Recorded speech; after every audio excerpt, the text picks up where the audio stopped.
कहने को तो आज के डेट में हमारा समाज काफ़ी हद तक शिक्षित हो चुका है, लेकिन इसके बावजूद भी आज भी लोगों के घर में जब भी कोई परेशानी या कोई भी तकलीफ़ें होती हैं, अक्सर लोग किसी तांत्रिक और मौलवी का सहारा लेते हैं। इन्हें यकीन होता है कि जो हमारे घर में परेशानियां आई है, इसका निवारण शायद कोई मौलवी या तांत्रिक ही कर सकता है, और इसके चक्कर में आज तक न जाने कई लोगों की ज़िंदगियाँ हमेशा के लिए बर्बाद हो चुकी है।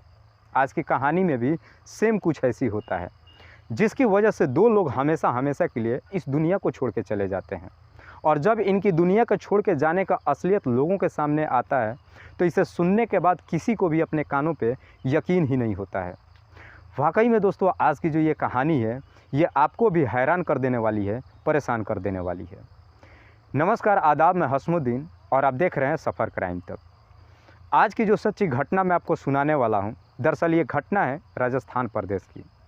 राजस्थान प्रदेश का एक ज़िला पड़ता है उदयपुर, और इसी उदयपुर का एक थाना पड़ता है गोगुंदा। गोगुंदा थाने के अंतर्गत ही एक गांव पड़ता है मजावत। बात कर रहा हूं मैं 18 नवंबर 2022 के सुबह के आसपास। मजावत गांव के बगल में ही एक जंगल है, और जंगल से ठीक बीचों बीच एक रास्ता निकलता है। 18 नवंबर 2022 को मजावत गांव के व्यक्ति सुबह सुबह कुछ लोग जब अपने काम से हो करके जंगल के रास्ते जब निकलते हैं तो देखते हैं कि रास्ते से ठीक 200 मीटर की दूरी पे जंगल में दो इंसान की डेड बॉडी पड़ी हुई है। जब लोग घटनास्थल पे पहुंचते हैं और जब वहां के नज़ारा देखते हैं तो उसे देखने के बाद इनके पैरों तले ज़मीन खिसक जाती है। मरने वाला में एक पुरुष था और एक महिला थी। पुरुष ने जीन्स और टी शर्ट पहन रखा था, जबकि महिला ने कुर्ती और लेगी पहन रखी थी। लेकिन इन दोनों के शरीर के कपड़े लगभग शरीर से अलग हट चुका था, और इनके शरीर पे काफ़ी हद तक चोट के भी निशानी दिखाई दे रहे थे। हत्या करने वाले ने बर्बरता की सारी हदें पार कर चुका था। धीरे धीरे काफ़ी तादाद में लोग वहाँ पे इकट्ठा हो जाते हैं, और फिर इस बात की खबर गोगुंदा पुलिस थाने को दी जाती है। जब इस बात की खबर पुलिस को पता चलती है तो पुलिस भी इसे काफ़ी हल्के में लेते हुए और घटनास्थल पर मात्र 2 कांस्टेबल को भेजती है, जिसमें से एक का नाम है ब्रजेश कुमार और दूसरे का नाम है भवानी सिंह। जब ये दोनों कांस्टेबल घटनास्थल पर पहुंचते हैं और वहां का नज़ारा देखते हैं तो देखते ही समझ जाते हैं कि मामला इतना आसान नहीं है। ये दोनों ही तुरंत अपने उच्च अधिकारी को सारे मामला के बारे में सच्चाई बताते हैं। जब पूरी इस तरह की पूरी मामला सुनती है, तुरंत ही अपने दल बल के साथ घटनास्थल पर पहुँचती है। पुलिस जब इनके दोनों की डेड बॉडी को चेक करती है तो पता चलता है कि इनके शरीर के प्राइवेट पार्ट्स तक को भी कुचल दिया गया था। पुलिस तुरंत ही दोनों के डेड बॉडी को अपने कब्जे में लेती है, पंचनामा करती है और पोस्टमार्टम के लिए भेज देती है। और फिर पुलिस काफ़ी गहराई से इस केस की छानबीन करना शुरू करती है। पुलिस के सामने सबसे बड़ा चैलेंज था कि सबसे पहले ये दोनों है कौन, इसका पता लगाया जाए। लेकिन पुलिस को इन दोनों के बारे में पता लगाने में ज़्यादा मुशक्क़त नहीं उठानी पड़ती है। बहुत जल्द ही पता चल जाता है कि ये दोनों व्यक्ति घटनास्थल से मात्र 10 किलोमीटर के एरिए के ये गांव के रहने वाले हैं, जिसमें से पुरुष का नाम है राहुल मीणा, जिसकी उम्र है लगभग 30 साल, और महिला का नाम है सोनू कुंवर, जिसकी उम्र है लगभग 28 साल। राहुल मीणा जो कि एक आदिवासी समाज से है, और सोनू कुंवर जो कि एक राजपूत समाज से है। ये दोनों ही शादीशुदा थे, लेकिन ये दोनों पति पत्नी नहीं थे। पुलिस बहुत जल्द ही ये पता लगाने में कामयाब हो जाती है कि इन दोनों के बीच में लव अफेयर चल रहा था। पुलिस को लगता है कि शायद इसी लव अफेयर के चक्कर में किसी ने इनकी बर्बरता से हत्या कर दी है। लेकिन पुलिस जब इस केस को सीरियस तरीके से गहराई से जब छानबीन करती है तो बड़ा ही चौंकाने वाला खुलासा होता है। एक ऐसा नाम सामने निकल के आता है जिसे सुनने के बाद किसी को भी यकीन नहीं होता है।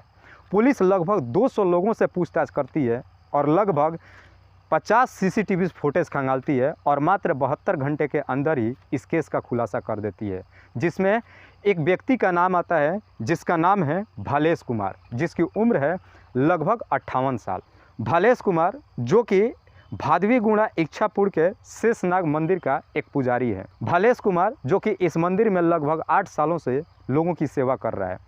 जैसे ही मंदिर के पुजारी भालेश कुमार के नाम सामने निकल कर आती है, पुलिस तुरंत ही भालेश कुमार को अपने कस्टडी में लेती है और फिर भालेश कुमार से सख्ती से पूछताछ करती है।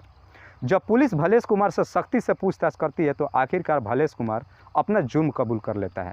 लेकिन जब इसकी सच्चाई बताता है तो इसे सुनने के बाद किसी को भी अपने कानों पे यकीन नहीं होता है। भालेश कुमार बताता है कि मैं इस मंदिर में पिछले 8 सालों से लोगों की सेवा कर रहा हूँ। लोगों का काफ़ी हद तक मेरे ऊपर भरोसा बना हुआ है। लोग काफ़ी हद तक मेरी इज्जत भी करते हैं। जब भी लोगों के घर में कोई भी परेशानी होती थी, लोग अक्सर भालेश कुमार के पास जाते थे और अपने घर की परेशानियों का निवारण कराने के लिए भालेश कुमार उन्हें ताबीज़ बना करके देता था। एक दिन राहुल मीणा भी अपने घर की कुछ परेशानियां लेकर के और भालेश कुमार के पास पहुंचता है, तो इधर सोनू कुंवर भी अपने कुछ परेशानियां लेकर के और अपने फैमिली मेम्बर के साथ भालेश कुमार के पास पहुंचती है। और यहीं पे पहली बार राहुल मीणा और सोनू कुंवर की मुलाकात होती है। और बार बार आते जाते राहुल मीणा और सोनू कुंवर दोनों एक दूसरे के इतने करीब आ जाते हैं कि आखिरकार इन दोनों में लव अफेयर शुरू हो जाता है।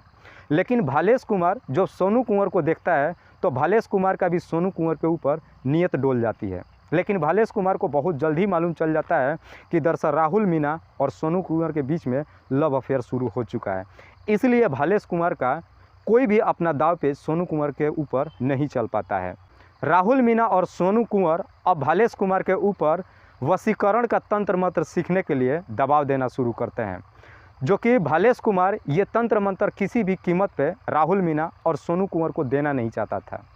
लेकिन राहुल कुमार का जैसे ही सोनू कुंवर के साथ में लव अफेयर शुरू होता है, राहुल मीणा अपनी पत्नी से दूरी बनाना शुरू कर देता है। और इस बात से लेकर के अब राहुल मीणा और उसकी पत्नी में अक्सर झगड़ा तकरार शुरू हो जाता है। और एक दिन राहुल मीणा की पत्नी अपने परिवार के साथ भालेश कुमार के पास पहुंचती है कि हमारे घर में जो भी तकलीफ़ें हो रही है उसका निवारण हो सके। जब राहुल मीणा की पत्नी भालेश कुमार के पास पहुंचती है और जब सारी बातें राहुल मीणा के बारे में उसकी पत्नी भालेश कुमार से बताती है, तो भालेश कुमार के पास भी एक बहुत बड़ा मौका मिल जाता है और तुरंत ही राहुल मीणा के बारे में सब कुछ सच्चाई उसकी पत्नी से बता देता है। जब राहुल मीणा की पत्नी राहुल मीणा के बारे में सब कुछ जब जानती है, तो अब वो और राहुल मीणा से झगड़ा करना शुरू कर देती है। लेकिन राहुल मीणा को भी ये बात जानने में समय नहीं लगता है कि आखिरकार उसकी पत्नी को ये सच्चाई मालूम कैसे चला।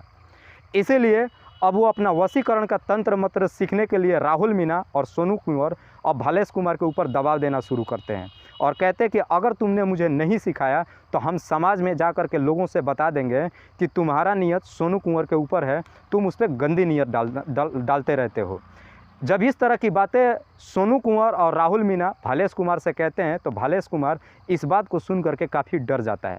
उसे लगता है कि जो मेरा समाज में इज्जत बना है, शायद अब मैं कहीं भी मुंह दिखाने लायक नहीं रहूँगा। और इसीलिए अब भालेश कुमार इन दोनों से बदला लेने के लिए एक षड्यंत्र बनाता है। और इसी षड्यंत्र के तहत 15 नवंबर 2022 को भालेश कुमार राहुल मीणा और सोनू कुंवर को फ़ोन करके बुलाता है और कहता है कि मैं तुम्हें वशीकरण का तंत्र मंत्र विद्या देने वाला हूं, अगर तुम लेना चाहते हो तो मेरे बताए हुए जगह पे आ जाओ। जैसे ही ये बातें भालेश कुमार फ़ोन करके दोनों को बताता है, ये दोनों ही लालच में अंधे हो जाते हैं और भालेश कुमार के पास बताए हुए जगह पे पहुंच जाते हैं। और फिर भालेश कुमार इन दोनों को लेकर के मजावत गांव के बगल के जंगल में लगभग 200 मीटर अंदर लेकर के जाता है और कहता है कि अगर तुम्हें ये वशीकरण का तंत्र मंत्र सीखना है तो जैसे मैं कहता हूँ वैसे तुम्हें करना पड़ेगा।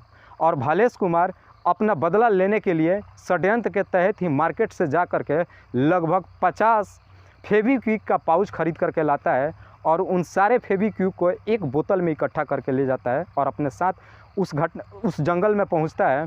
और फिर इन दोनों से कहता है कि जैसे मैं कह रहा हूं वैसे वैसे तुम करते चलो।